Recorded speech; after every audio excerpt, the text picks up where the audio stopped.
me a god. You call me a god. You call me a god. You call me a god. Let's go. I'm about to go off like a weapon. Fuel to the top, got a filled up engine. In my thoughts, obsession. I will not stop, no, I'm never second guessing. I got a God complex. Haters love to hate, but I never feel pressed. Got a lot on my plate, but I never get stressed. I'll take all the pressure like I'm acing this test. Tear it up like I'm Jason. I see the world like it's ready for the taking. I see this place like a game I'm playing. Straight to the bank to collect my payments. No negotiations, it's my way, I was born impatient. And like a damn Freemason, I'll run this nation. You call me a god. You call me a god. You call me a god. You call me a god. I don't know how to stop. I just go till I drop. Whether it's working or shots, give it all that I got. You can watch me work in my element. Anyone in the way is irrelevant. You wanna cross me, cool, not intelligent. Cause I don't forget shit like an elephant. Go ahead and tempt me, put it on the line and you'll come up empty. If I got time, I'm deadly. Never caught off guard, no, I'm always ready. I got a hand real steady. Look me in the eye and you'll see no hezzy. About to get real messy. I'll put you in a grid 6 feet like Kenny. You call me a god. You call me a god. You call me a god. What is good, everybody? It's your boy Reckless Ray De Niro, and we are back at it again with another episode of Future Financial Strategies. How's it going, folks? How are we doing? We are in fact back at it again. We are in fact back up in here. It's looking good around here, people. Looking good. We gotta do a little bit of housekeeping. We had a few people join over the month of October.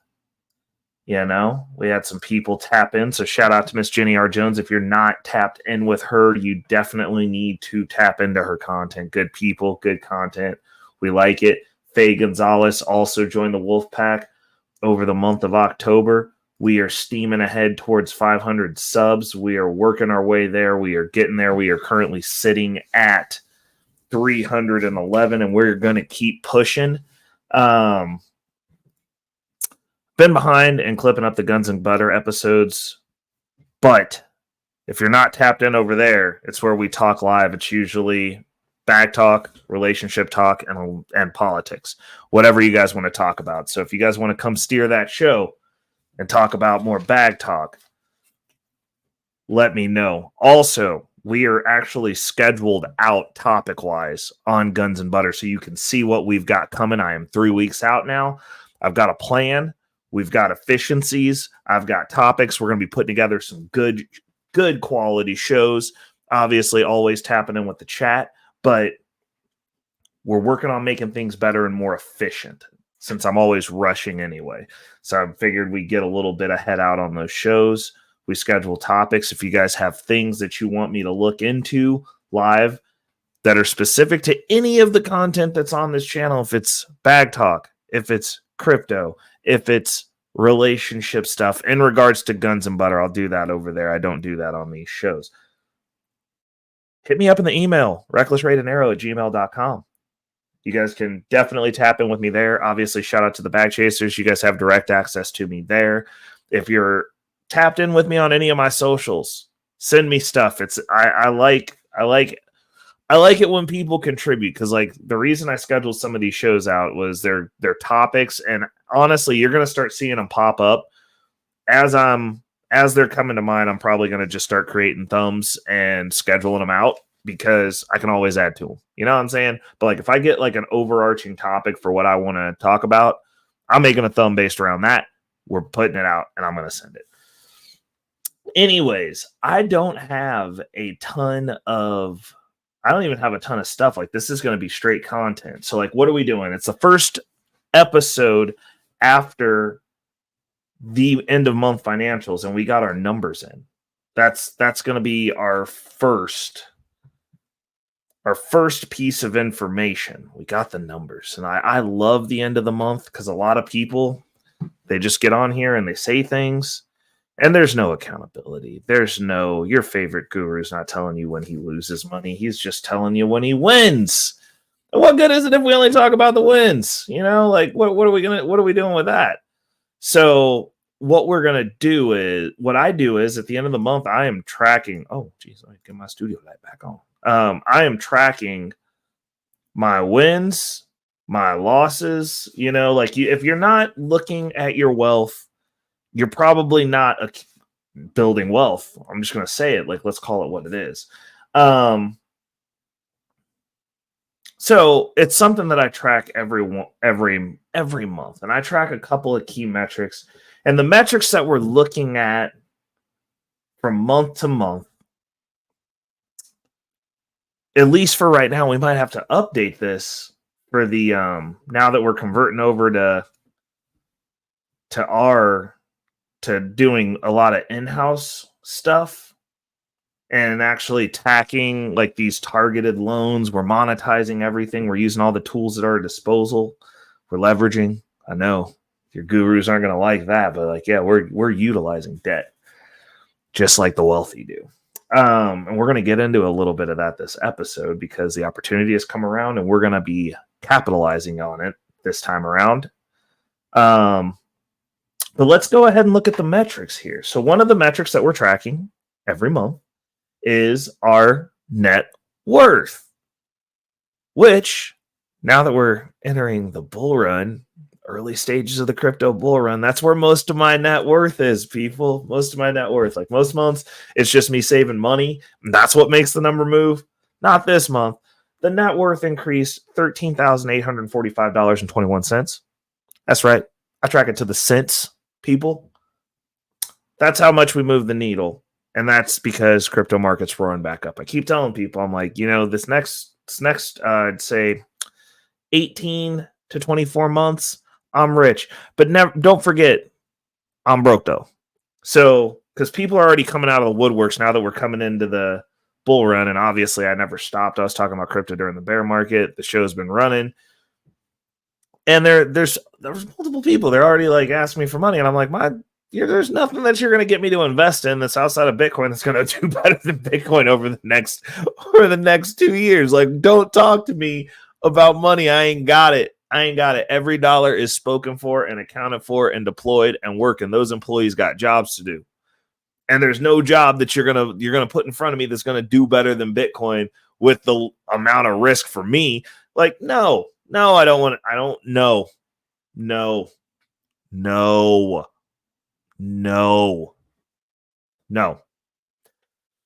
And no, I'm broke.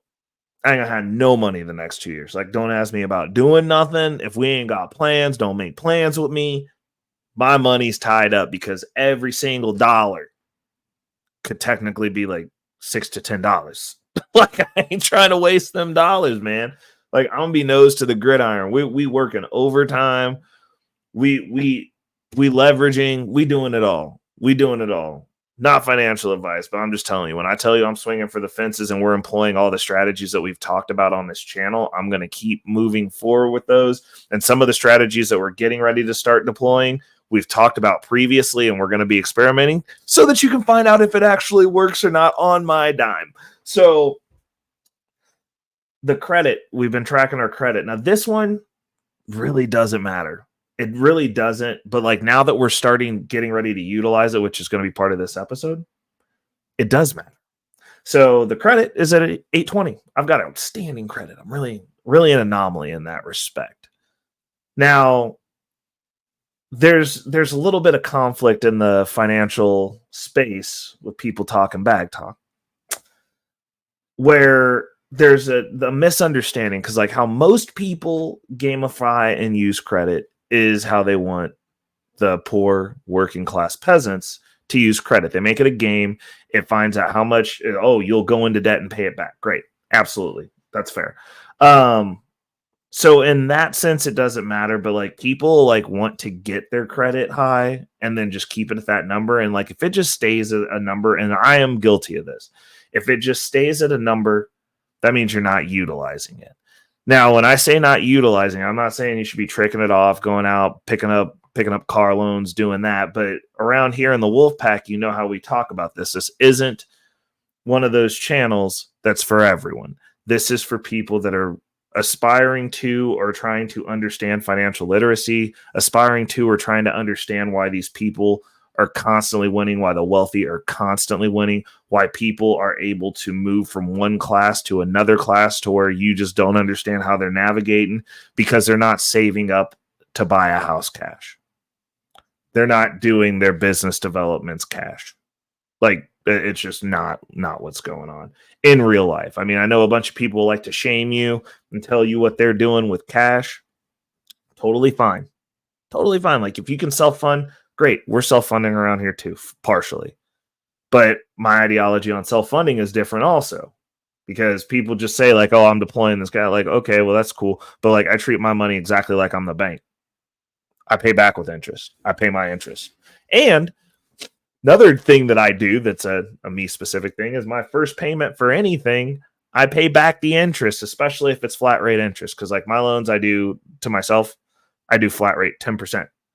We're going to jump into that. I'll show you how we break that out. But, you know, credits at 820. We about to deploy on that because we got an opportunity. So it's probably going to go down a little bit because my debt load's going to go up for about 5 to 7 months. We'll see how it breaks out. But credit 820, great, happy number. On the savings, we were able to stock away $827. And the reason that number is down from last month, even though we've been working overtime, is why? Because we have been we're trying to backstock my property. So one of the things that I've implemented that's going to be a policy for anything that I own, because I'm not trying to run around here living paycheck to paycheck like the rest of y'all. We are not trying to have the added stress of a financial event completely throw us off kilter and destroy us financially.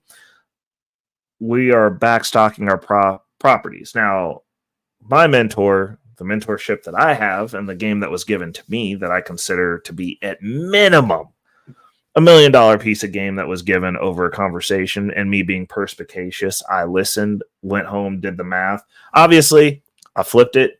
I'm not doing exactly what I was told, but I never do. I always try to find the most efficient way to do things. But I was told that any investment property that you have, which I've only got the one, I'm house hacking. So I have roommates. Ooh, no, I should be ashamed of myself. Like I'm in a different financial position than you are because we're doing things. Also, it sets them up to where they can set themselves up for success. But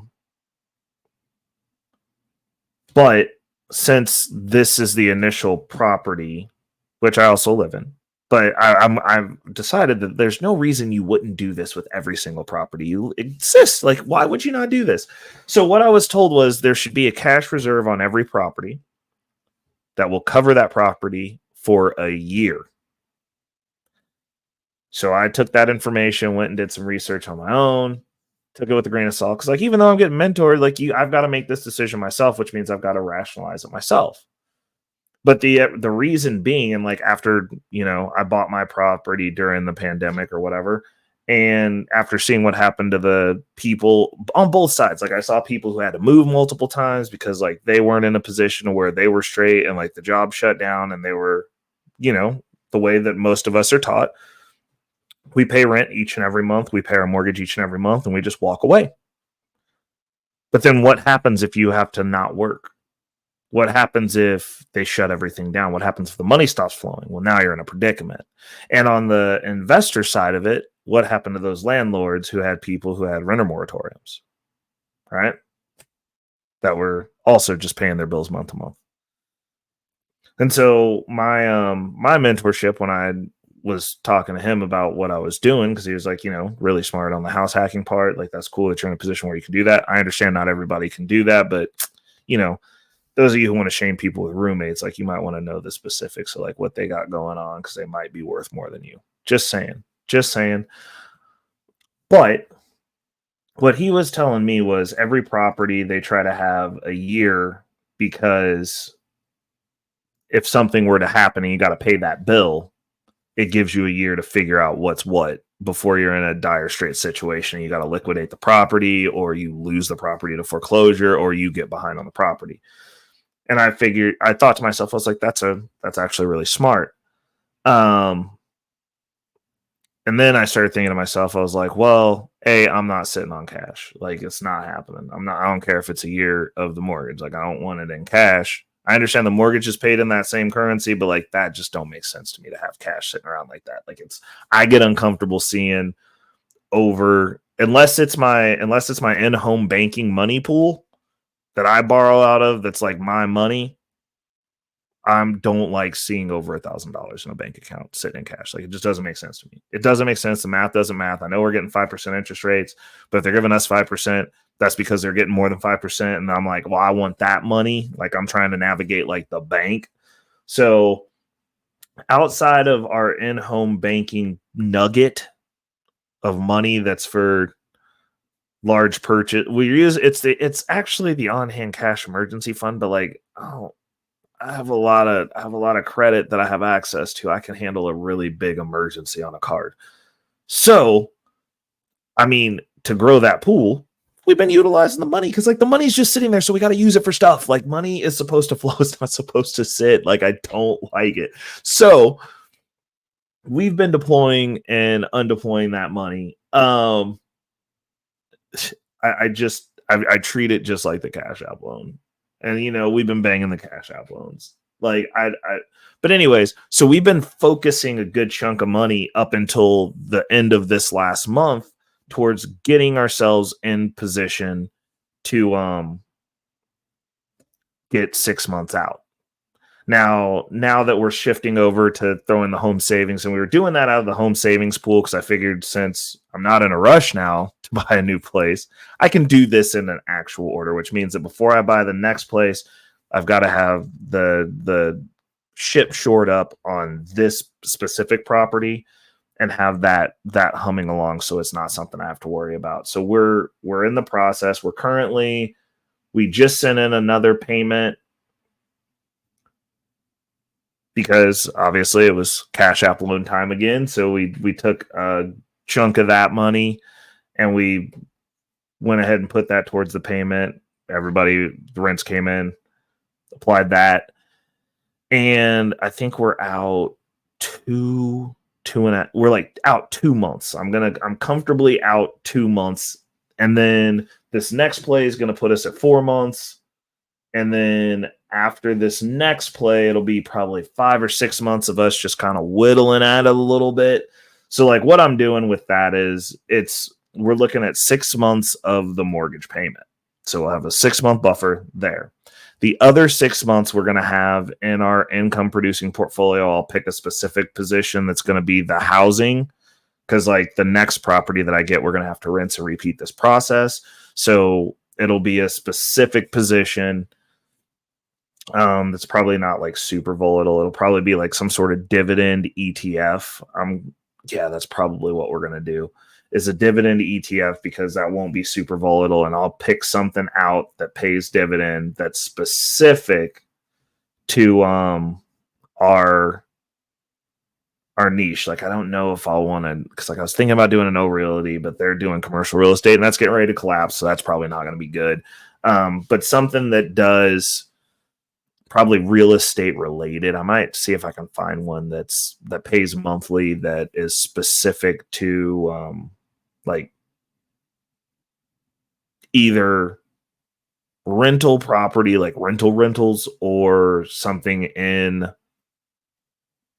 the medical field, because that's not going away. We're just going to have more old people moving forward, so that'll probably be a good place to park it. But something that's contributing to the monthly income, but is clearly defined. That's like, hey, this is where all the real estate money is going to be. I think that's what we're going to do. And then we'll have 6 months in that position also, and that'll equate to the year to where it's like, hey, you got 6 months of the mortgage that's a buffer, and then you got this other position, and hopefully we never have to enact it, and it's kicking off money every month, and we get to build out the portfolio with the money every month, and we're generating some income.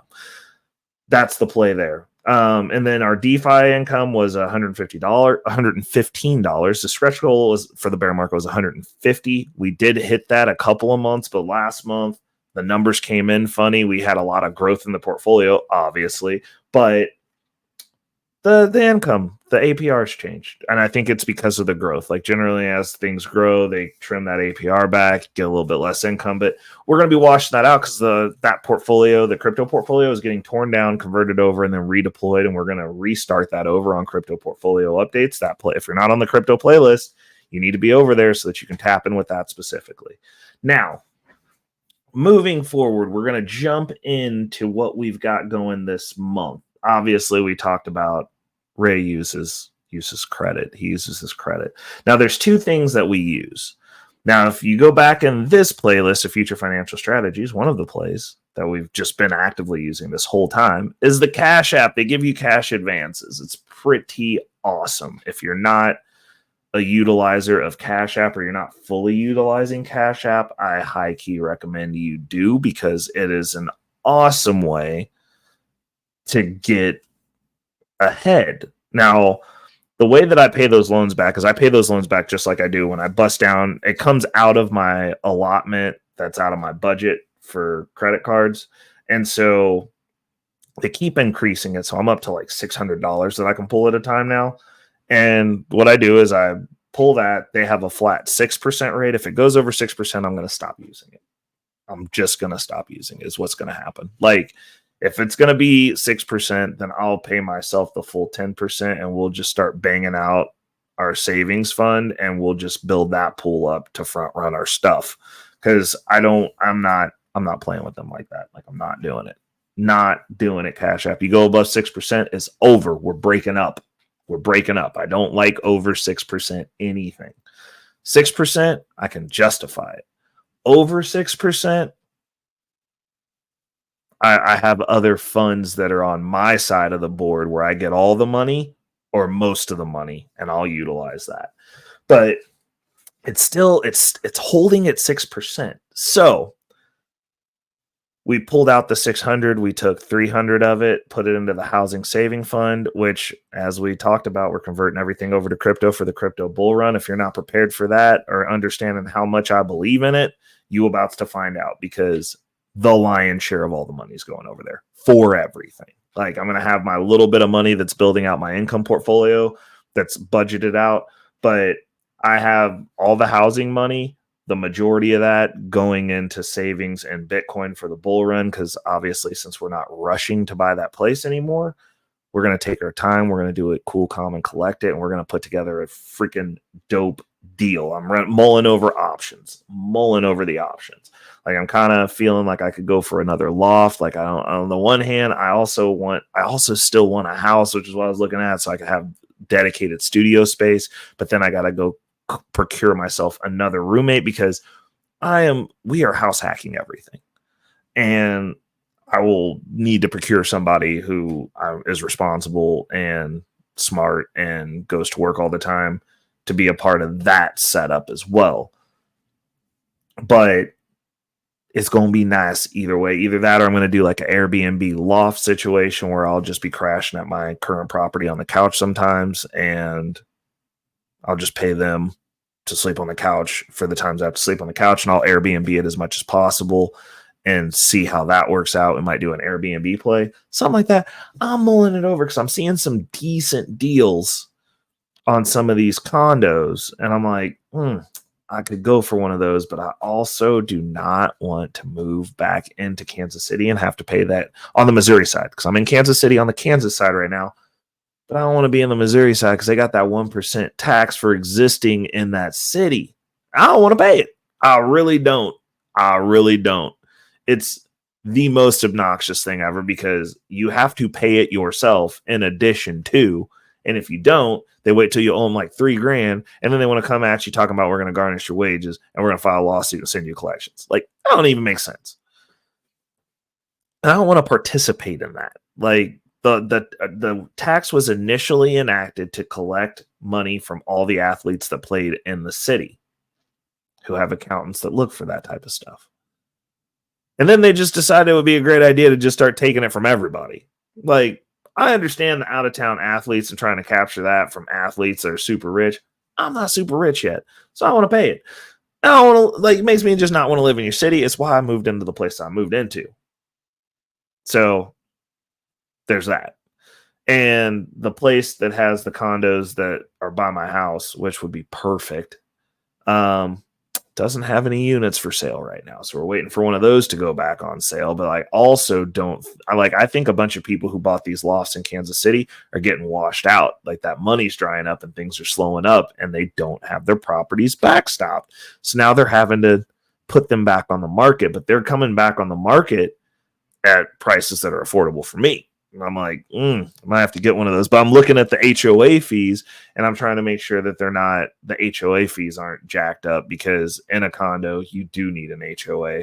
You also got to have ability to utilize the property as you see fit. So you got to make sure they're not like super strict on Airbnb and stuff like that. But yeah, thinking about doing that, maybe setting up like a photo shoot studio in there, something like that. Because if it's just going to be like a studio apartment or like a 1-bedroom, then I'm going to build a studio in that space. That's like easy for me to move in, move out, set the stuff up, but like it'll be a nice studio space, much better than my corner. But yeah, we're looking at something like that. But anyways, so we're taking a lot of the money, so the savings is going to be a little bit low. Actually, it'll go back up next month starting this month, it should be higher again, because now that we're moving everything as much as possible over into Bitcoin and we're just whittling down the 6 months and the backstop for the mortgage payment,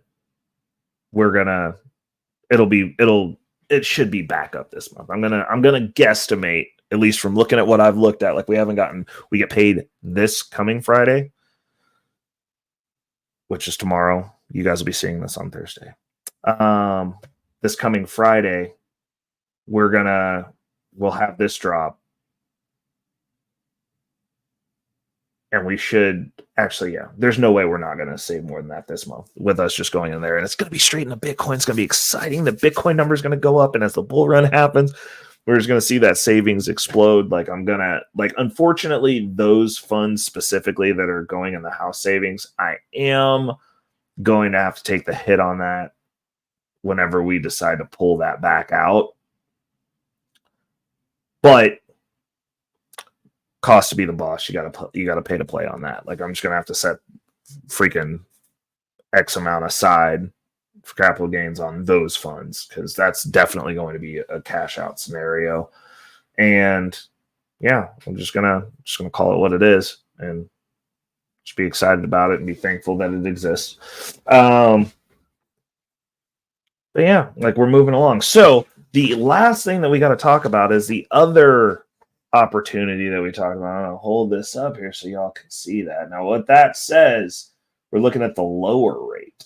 So since it shows up backwards, it's not going to show up right for you guys. What that is one of my cards, finally. Because like, I used to get these all the time, and then the money dried up, and then no one was sending them, and I finally got another one. It wasn't on the card that I thought it was going to come on either, but we are going to look, and this is what I'm talking about monetizing our credit. And the other thing that I wanted to point out was, note the way the credit is utilized over here in the Wolfpack. That Reckless Raid and Arrow utilizes credit. We utilize credit to buy assets. We're trying to get to a point where we're utilizing all credit to buy assets.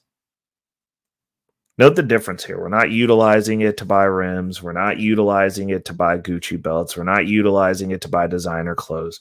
We're not utilizing it to buy Air Jordans. We're not utilizing it to do anything but get ahead. And so what we're doing with this is going to be a bigger chunk of money than the $600 that we're banging out over at Cash App. The Cash App play helps. It helps us chunk, because normally I pay that back over the course of, I think it's 2 months. I think it's like 5 or 6 payments. So it's like 6 weeks, but it generally comes out to like 2 checks or 2 or 3 paychecks. I think it's 3 paychecks. So it's like 6 weeks. And I normally pull that out in between my paychecks. So like I also pay that back out of the pool of money that I use to pay back credit card debt, my bills, like my utilities, like that counts as a bill. And then I also use the interest from that I pay myself, the part of that, because I still get 4% of the interest off that, because I pay back 10% every time on the stuff that I'm using for this specific stratagem. So like if it's money that I'm using to borrow to build assets or borrow from myself, we pay back 10% on top of whatever we borrow. So that will get placed into the pool for our in-house banking, our cash pool that we have for that. And for those of you who aren't familiar with that, that's a play that they use utilizing life insurance. But since I don't have like a ton of money to throw down on life insurance, nor do I want to have to call to ask somebody to get access to the money every time I want to use it, because it sounds like kind of ridiculous.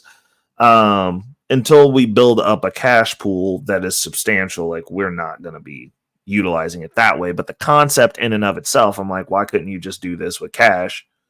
Or what I'd been doing previously is, why can't you do this with your crypto? Because you still have the underlying asset. That's a large pool. They let you borrow part of it. They charge low interest. You pay yourself back 10%, whatever.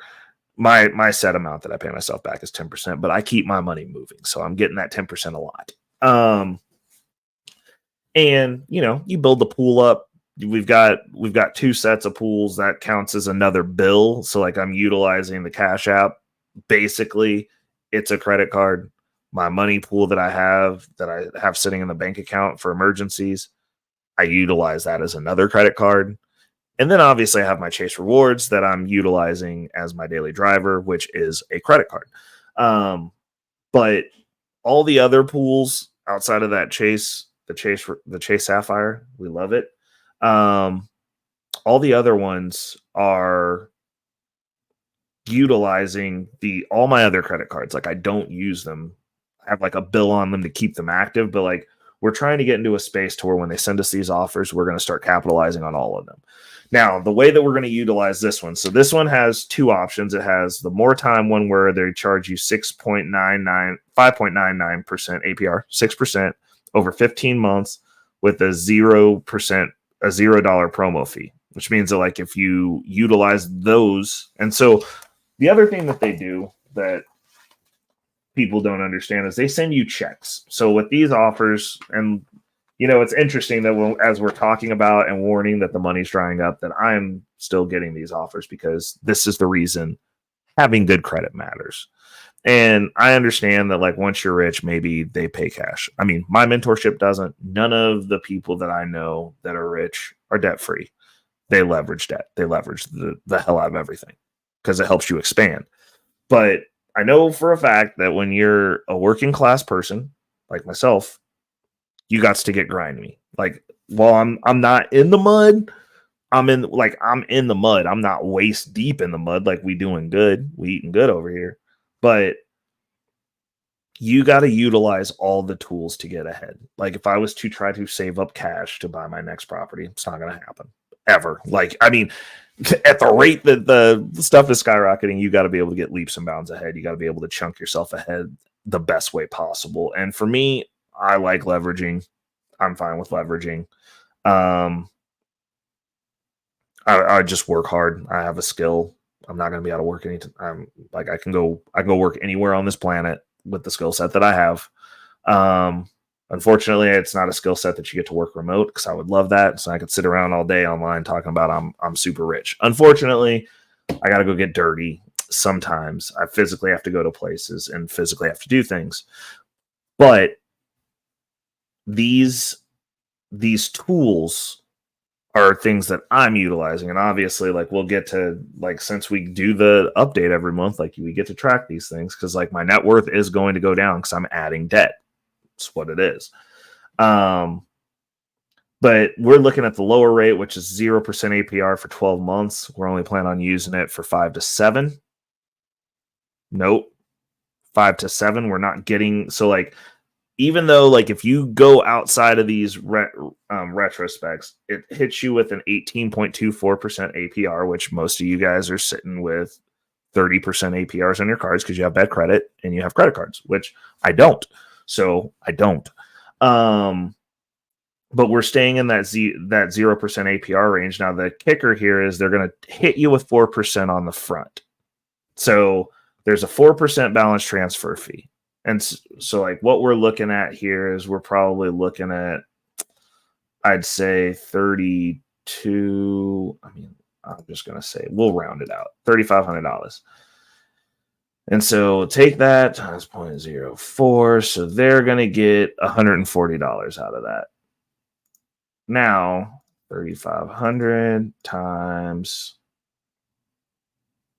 0.1, we're going to be paying back an additional $350 though. So that means for our pool, we will be getting $210 going into the pool. Now, the way that we're gonna work this out is you basically write yourself a check off of these checks that they send you with this, and then deposit it into your bank account. And then you just utilize the money as you see fit. Now, what we're going to be doing is we'll be taking 2 months worth of mortgage payments out of this. And then everything else, we're going to dollar cost average. We'll set up a payment setup to chunk into that Bitcoin home savings pool. That's the play. And, you know, like, and the way that we're paying this back is I have a set amount of my money that comes out of my savings every check, which is basically, it's $400 per check that goes into home savings / opportunity fund. And since the opportunity right now is the home savings, that's where that money goes. But we'll take $250 off of each of those pullouts for that budget and pay this back, which is going to be $500 a month. Now we can do that. The $3,500 divided by 500, 7 months, puts us right at 7 months. So this should get paid back within 7 months. And in 7 months, hopefully after we pay it back, we'll have another offer coming in about then, because normally I used to get these every quarter from my one credit card.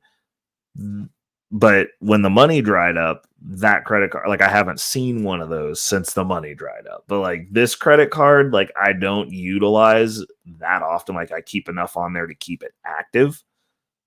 And for their records, like, something's going on there, something's getting paid off every month. But this is going to be a game changer for that card, because when I utilize this, hopefully they're like, oh, he'll utilize this for these reasons. We'll send him more of this, because we will. Like, if they would give me one of these every 6-7 months, I would use it every 6-7 months and just keep it running. You know what I'm saying? And not utilize the card outside of getting the loans. Like, if I could do this on all my cards, I would, provided it fit the budget. But that'll still give us, so we take that 400 and you subtract the 250 from it. You know, we still got 150 going into the, which would be 300 a month going into the home savings fund that's going to be saved in Bitcoin, which, going into a bull run, those funds will multiply fast anyway. Plus, we're working overtime, and we're using the overtime money to kind of also hedge some of that stuff. We're getting additional savings. We're getting additional crypto into the market. You know, we're gonna chunk this down. But what this allows me to do is front run some of that money. So, like, I like doing stuff like that, especially if you have like a budget where it's like, hey, this is coming in anyway. I'm all about it. all about it, because then you get your money up front and you pay it back over time, and then you get another big chunk of money, and you're adding money into the ecosystem at a faster clip. And like, we still got like tax season coming up. If we get a little bit on the return, probably going to be throwing that into either finishing out the 6 months and the mortgage payments, or 7 months down the road we pay off the last 2. We'll see where we're sitting at with it. But yeah, I think that's what we wanted to talk about today. We're definitely going to be following up on this after I write this check. I'm planning on doing it. I have till December 19th. I think we're going to probably be testing this December 1st. We'll cut that check to ourselves and see if it works out. If it works out, then we're gonna have a breakdown on it. Like, that's going to be interesting, because you can do a lot of stuff with that. I mean, like, just think of the possibilities. Like, if you just did this and like we keep banging it out and we keep undercutting, do that to pay the home off faster. There's a lot of potential opportunities I could see with this to, like, make some stuff shake out. But until the next time, I'm hoping that you guys tap in with us for Guns and Butter later this evening. Actually, hold on. Where? Oh, it's because I'm actively in StreamYard right now. Let's take a look here. So tonight is why the rich will keep winning, and we're gonna talk about that. It's gonna have parts of this in it, so get ready to revisit this conversation. You guys have questions or suggestions, or you guys want to tap in with me live, that'll be the place to do it. Obviously, it's going to be really, really tapped in on the bag talk stuff for this next few episodes. You can definitely check those out because they're all scheduled, but we gotta get back to the basics. We gotta start moving this needle forward, and we want to make sure that the content is consistently drilling that point in, because I believe that most people's problems stem from a financial basis. So it's your boy Reckless Ray De Niro. And until the next time, I am out. Peace, people.